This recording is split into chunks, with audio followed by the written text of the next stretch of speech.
The conference hall buzzed with nervous energy as humanity's first diplomatic delegation faced their extraterrestrial visitors.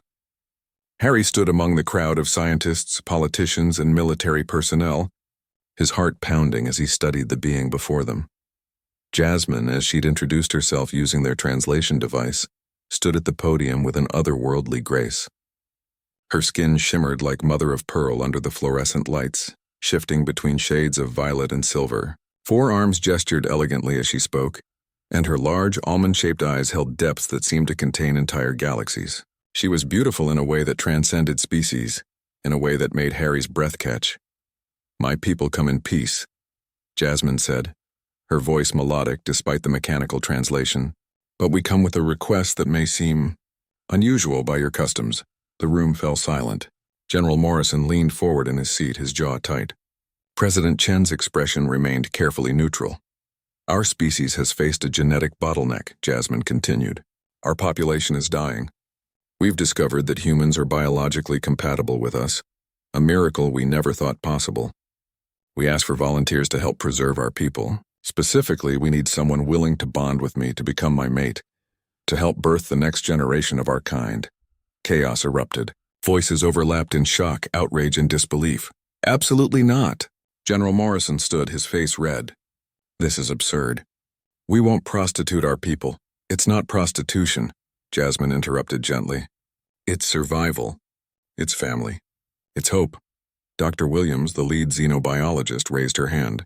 "What exactly does this bonding entail?" "A permanent partnership," Jasmine explained. "What you might call marriage. My mate would live with me, share my life, my culture. They would be honored among my people as the bridge between our worlds. Our children would carry both human and Zirathi heritage." Harry watched as every face in the room hardened. No one spoke. No one volunteered. "It's political suicide," Senator Brooks whispered to his aide, loud enough for Harry to hear. "Whoever agrees to this becomes a pariah, a sellout. The alien's pet. Not to mention the biological risks," added Dr. Williams. "We don't fully understand the implications." "I'll do it." The words left Harry's mouth before his brain caught up. Every head turned toward him. He stood in the back of the room, his technician's badge still clipped to his lab coat. He wasn't even supposed to be at this meeting. He'd only been here to fix the holographic display system. "Excuse me?" President Chen's voice cut through the silence. Harry walked forward, his legs steadier than he expected. "I said I'll do it. I'll be her husband." The room erupted again, but Harry kept his eyes on Jasmine. Her four hands had pressed together in what he somehow knew was surprise, hope, and gratitude all at once. "Son, do you understand what you're saying?" General Morrison grabbed Harry's shoulder. "Your life as you know it ends. You'll be leaving Earth, leaving humanity." "With respect, General, I'll be connecting humanity," Harry said quietly. "Someone has to be first. Someone has to take the leap." He finally reached Jasmine. Up close, she was even more extraordinary. Her skin held patterns like constellations, and when she breathed, soft bioluminescent pulses traveled along her arms. "Why?"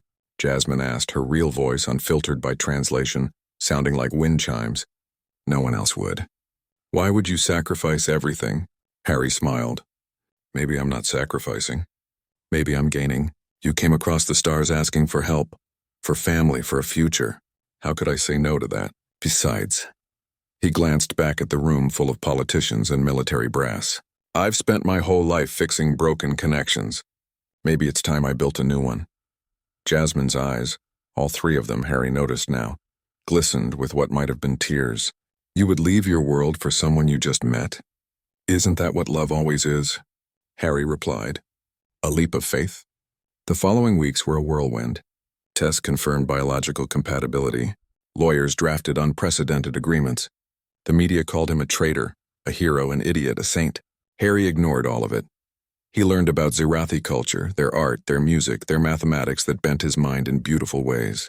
Jasmine taught him her language, laughed at his clumsy pronunciation, and shared stories of her homeworld, a place of crystal forests and singing mountains. In turn, Harry showed her Earth's simple pleasures. They walked through autumn leaves in Central Park. He taught her to appreciate coffee, even though her biology couldn't process it. They watched sunsets together, and he explained how humans had written millions of poems trying to capture what they were seeing. "Your people are so emotional, Jasmine said one evening. Her hand, one of four, wrapped around his. Is that bad? No, she said softly. It's why I have hope. Logic said no one would accept. But emotion, love, that's what bridges impossible gaps. On the day Harry prepared to leave Earth, his family came to say goodbye. His mother cried. His father shook his hand with quiet pride. His sister hugged him tight and whispered, "You're braver than anyone gives you credit for."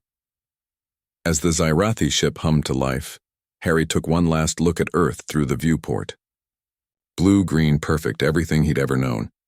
But when Jasmine's hand slipped into his, he felt no regret.